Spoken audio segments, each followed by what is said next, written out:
Welcome to another change-making conversation from Baptist News Global. You're listening to a special podcast series titled Highest Power, Church and State, featuring writer, poet, and musician Rick Pidcock. Now here's Rick.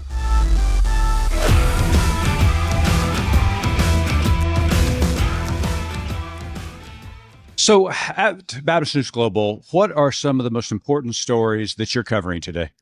So it seems like a three-alarm fire every day, right, with everything that's going on. And so like for today, for example, here we are, and we've got these wonderful speakers at Together for Democracy, and we're writing about all that. And at the same time, I'm having to stop and write a story about Al Mohler trying to overturn Obergefell, right, in this new campaign. And we've got all these other things that are going on.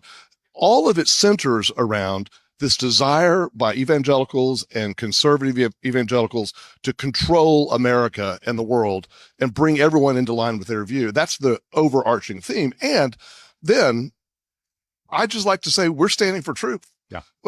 Our goal is to tell the truth every day, whether people want to hear it or not. Mm-hmm. And there's got to be a record. There's got to be a historical record of this time. This was part of an interview with Mitch Randall, CEO of Good Faith Media, and Mark Wingfield, Executive Director of Baptist News Global at the Together for Democracy conference in Washington, D.C. on January 30th.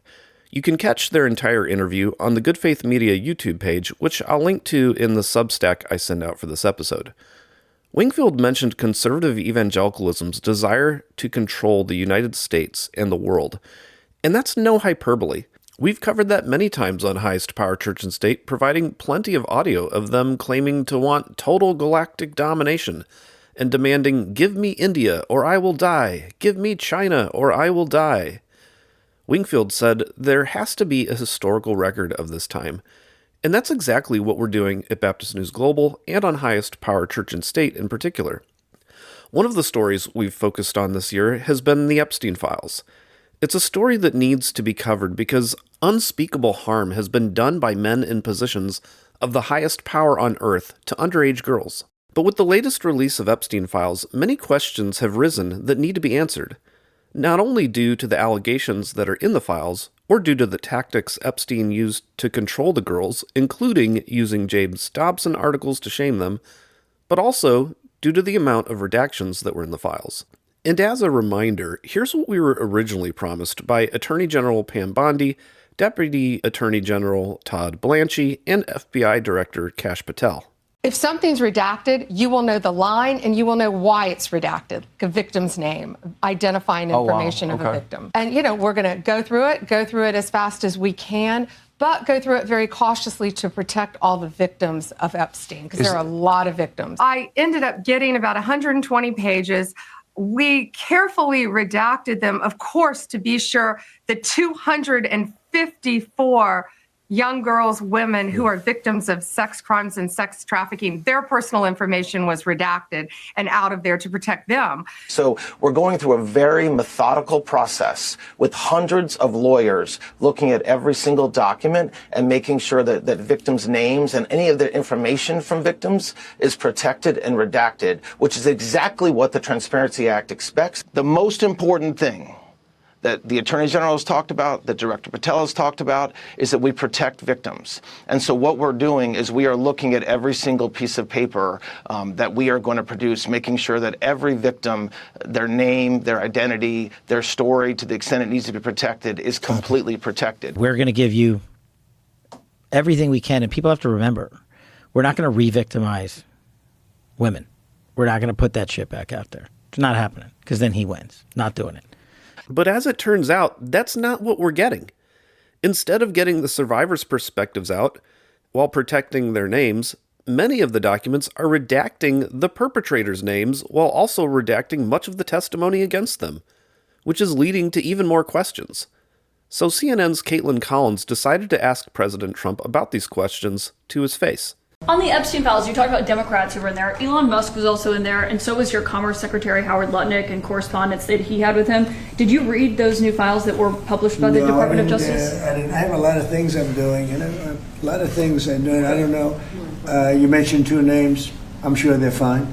I'm sure they're fine. Otherwise, it would have been major headlines. A lot of women who are survivors of Epstein's are unhappy with those redactions that came out. Some of them, entire witness interviews are totally blacked out. Do you think that they should be more transparent? The fact that they thought they released too much. I heard that, and you tell me something else. So, I think it's really time for the country to get onto something else. Really. Now that nothing came out about me, other than it was a conspiracy against me, literally, by Epstein and other people.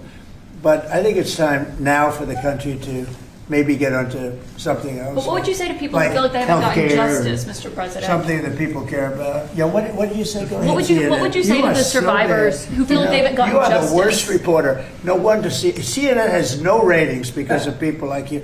She's a young woman. I don't think I've ever seen you smile. I've known you for 10 years.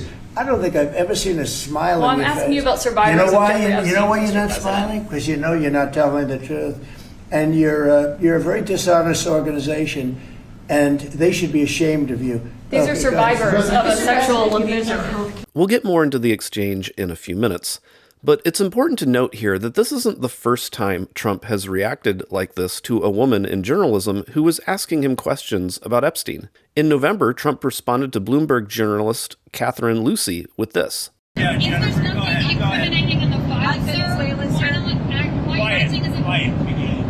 He also lashed out at ABC News journalist Mary Bruce for asking questions about Epstein. Mr. President, why wait for Congress to release the Epstein files? Why not just do it now? It's not the question that I mind, it's your attitude. I think you are a terrible reporter. It's the way you ask these questions. You start off with a man who's highly respected, asking him a horrible, insubordinate, and just a terrible question. And you could even ask that same exact question nicely. You're all psyched up. Somebody psychs you over at ABC. They're going to psych it. You're a terrible person and a terrible reporter. This is completely unhinged. Talking about reporters being insubordinate? Journalists are here in part to ask the hard questions of people in power so we can hold them accountable for the decisions they're making. And when those in power are being named in files related to sexual abuse and violence toward underage girls, it's totally fair to ask questions. So going back to the exchange with Collins, when Collins first began her question and mentioned that Elon Musk and Trump's Commerce Secretary Howard Lutnick were in the files, Trump shrugged his shoulders in a way that communicated, yeah, whatever. It was very dismissive. Rather than having any curiosity about why his own people are mentioned in the files, he just said, I'm sure they're fine. This is the same way many white evangelicals respond when accusations are brought against their pastors. Yeah, whatever, I'm sure they're fine. It's why so many of their denominations are overrun with sexual abuse scandals. Perhaps that partly explains why the Public Religion Research Institute found in November 2025 that a majority of white evangelicals approve of how Trump has handled the Epstein files. Whether that number has changed since November, we're not sure. A lot has happened since then. But have white evangelicals changed since then? After all, these are the same people who are currently defending the violence of ICE as well. And why does Trump get to say it's time for the country to move on to something else? When so many women don't feel justice has been done, how could we just move on to something else? The men who are named in the Epstein files do not have the right to say it's time to move on. Only the women who were harmed can make that determination. And they haven't made that determination yet. Also, he's totally lying when he says nothing came out about him. There are over 5,300 files referencing him. The New York Times says they were able to identify, quote, more than 5,300 files containing more than 38,000 references to Mr. Trump, his wife, his Mar-a-Lago club in Florida, and other related words and phrases in the latest batch of emails, government files, videos, and other records released by the Justice Department, unquote. And some of the references include accusations of sexual abuse, including of children. Trump tells Collins that it was a conspiracy against him, referring to author Michael Wolff's conversations with Epstein. Here's Trump on Air Force One in another exchange talking about Wolff conspiring against him. Mr. President, what did you think of the latest release of Epstein files, and do you think your critics will be satisfied with? Well, they should be, because it looked like this guy Wolf, who's a writer, was conspiring with Epstein to do harm to me. And I didn't see it myself, but I was told by some very important people that not only does it absolve me, it's the opposite of what people were hoping, the radical left. That Wolf, who's a third-rate writer, was conspiring with Jeffrey Epstein to hurt me, politically or otherwise. And that came through loud and clear. So we'll probably sue Wolf on that. And maybe the Epstein estate, I guess. I don't know. But we're going to certainly sue Wolf. You want to sue the Epstein estate? Well, you may. I guess so, because he was conspiring with Wolf to do harm to me politically. That's not a friend. To be clear, Wolf is no hero here. He's also in the Epstein files discussing with Epstein how Woody Allen can spin his allegations of abuse. Now Trump is threatening to sue Wolf. But Wolf says he isn't concerned because Trump suing Wolf would mean that Trump would have to testify about his role in the Epstein files, and Trump would never want to do that. So Trump then decides to go off on Collins, claiming that CNN has the worst ratings, and then he looks away from her and says, "She's a young woman." Then he looks back at her and says, "I don't think I've ever seen you smile." What does her being a young woman have anything to do with her smiling? And what does smiling have anything to do with her job? Would Trump ever say to a male reporter, "He's a young man, I don't think I've ever seen you smile"? No. This is the type of language that gets used on women. And when it gets used on women, it means something. He tells her the reason she's not smiling is that she's not telling the truth. But he's not smiling. And he's the one trying to cover up the truth. She's not actually telling any truth here. She's simply asking a very fair question, attempting to get the truth. And Trump apparently can't handle it. He attacks CNN's honesty and tries to shame Collins because she asked him a very fair question about the files. Why is Trump so uptight about these files? Why does he become so unhinged if he's innocent? If these files exonerate him, as he claims, shouldn't he want them out there? But ironically, despite the fact that Trump is the one getting all hot and bothered here, Vice President J.D. Vance acts like Collins is the one not having any fun. Here's Vance on the Megyn Kelly Show. I mean, there was a moment in the Oval Office, I wasn't even in there, but I was in the West Wing, and somebody sent me where he was talking to Kaitlan Collins, who's the CNN anchor. And I have a decent relationship with Kaitlan Collins, which is unusual given that she's from CNN. But the president, she's asking a question. The president says, "Why don't you ever smile?" Yeah. And it's actually so perceptive. Even if you're asking a tough question, even if you take your job very seriously, why does it always have to be so antagonistic? Well, I laugh because I saw online everybody was calling him sexist for saying that. And I literally said the same thing about Kaitlan Collins a year ago on my show. She never smiles. Every once in a while, you have to smile. Roger Ailes used to tell us that. Every once in a while, you get remember smile, show the viewers that you have a heart. Have some fun, right? Life, you can't always take yourself too seriously. You're going to have a heart attack. And that's too much of the Washington press corps. Of course, to state the obvious, Collins wasn't talking about a fun topic. She was asking about sexual abuse. It would have been completely inappropriate for her to be acting all bubbly and giggly and smiley while asking about the biggest sexual abuse scandal in modern history. So for Vance to act like she should have been smiling shows that he doesn't understand or care about the gravity of this story. Also, why doesn't he care about Trump taking himself too seriously? Why doesn't he critique Trump for not smiling or for not having fun? Instead, he calls Trump's bullying of Collins perceptive. And for Megyn Kelly to respond by referencing former Fox News CEO Roger Ailes telling women to smile is simply beyond the pale.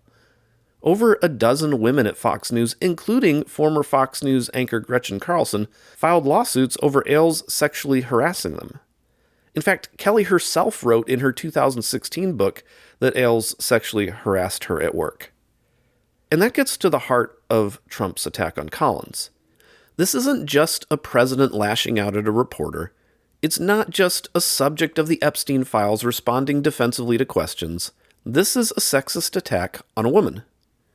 In a piece for the Huffington Post, Catherine Speller wrote, "Call it what it is, a sexist microaggression.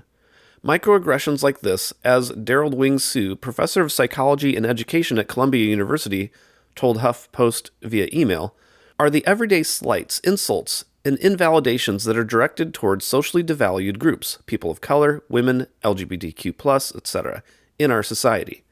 These behaviors can be conscious or exist outside the level of awareness of the perpetrator, he said, but the consistent through line is that they almost always contain meta-communications hidden that derogate, blame, or attack the target's competence.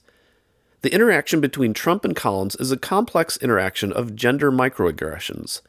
The most prominent one is Trump's assertion that he has never seen Collins smile, Sue continued. Such a statement could be made about many male reporters as well, but it has a major impact on women because the meta-communications sent to Collins and viewers are, women should be warm, loving, docile, affectionate, and show these traits through smiles and outward expressions of friendliness. Her lack of a smile breaks these gendered feminine roles, and she is being punished for being task-oriented, assertive, and aggressive, masculine roles. In other words, she's being told, let experienced men take the lead, Sue continued, adding that Trump's dismissal of her as a young woman also pushes the insult that she was incompetent, inexperienced, not knowledgeable, less capable, and should let others, men, take the lead. I'll also add to this here that this fits totally in with all of the conversations we've been having about complementarianism, where men are supposedly the ones who have to take the lead in society. The conservative evangelical complementarian theology, gospel worldview doesn't offer a better picture here. It doesn't offer a better news. It sacralizes Trump's approach to belittling women like Collins. So Catherine Speller continues. She says, so this is absolutely a rude thing to do to a person, for obvious reasons. It's no one's job to perform a facial expression, least of all someone asking questions about something as universally devastating as the Epstein case. But the you don't smile enough criticism is also employed here, much like other appearance-adjacent attacks from Trump, as a purposeful dominance maneuver meant to reinforce those meta-communications to Collins and other journalists and punish the behavior that refuses to conform or submit to his sexist standard.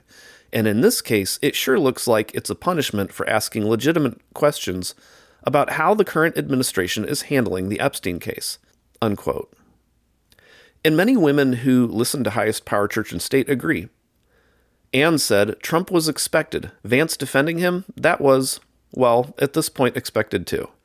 Heather said, he is so vile and despicable. Ugh, I can't stomach it. Interactions like these are how every survivor clocked his behavior from jump. Janine said, Darvo, maybe one of the best examples of it ever. Jane said, when you have no ground to stand on, defer to insults. Melissa said, I'm really struggling to love this enemy. Laura said, vile, disgusting excuse for a human. Everything is deflection, lies, and blame with him. Audrey said, Darvo on full display. Phyllis said, he is so vile. Jennifer said, are we great yet? I'm just embarrassed and ashamed. Julie said, Trump's attack on Kaitlan is straight out of many churches' playbooks. When pastors and church leaders are asked to face clergy abuse and consider survivors, they often lash out too. Just swap Trump's insults for Jezebel, spiritual attack, or demonic. MAGA learned their loyalty to abusive, power-hungry men from the pulpit. Emily said, good on Miss Collins for asking the pedophile and rapist about the survivors. Not sure if the rest of the press backed her up, but they need to start working together. He should not get any softball questions ever. If he continues to stonewall and use abusive language to deflect from his crimes, they must walk out. No more free airtime to spew his vitriol. They should be reporting the actual news, not giving airtime to propaganda and verbal abuse. Heidi said, he seriously is the most narcissistic, disgusting, repulsive predator. The fact that he can live with himself, knowing all the corruption he has done and trauma he has caused, that takes so much disassociation. Cindy said, if I had $1 for every dude who had said that very same thing to me, I'd be rich. I despise that statement. Men would never say that to another man. And Ellen sent me a voice message. Oh, I'll smile all right. I will smile like the Cheshire Cat when Rumphole is exiled from the United States of America and never allowed to step foot in our country ever again. You'll get Cheshire Cat smile. I'm going to close this episode with the women having the final word. Thank you so much for listening. Please like, subscribe, and rate us on your favorite podcast platform, and we'll be back with another episode on Monday. This has been another change-making conversation from Baptist News Global. The episode you've just heard is part of a special podcast series titled Highest Power, Church and State. Be sure to follow BNG daily at baptistnews.com and subscribe to get notifications about future episodes. Baptist News Global is a national nonprofit news service that is independent, free, and faithful. BNG is supported by readers and listeners like you. Learn more at baptistnews.com. This episode was produced and edited by Mac Bowles of TKG Communications, LLC, Dallas, Texas.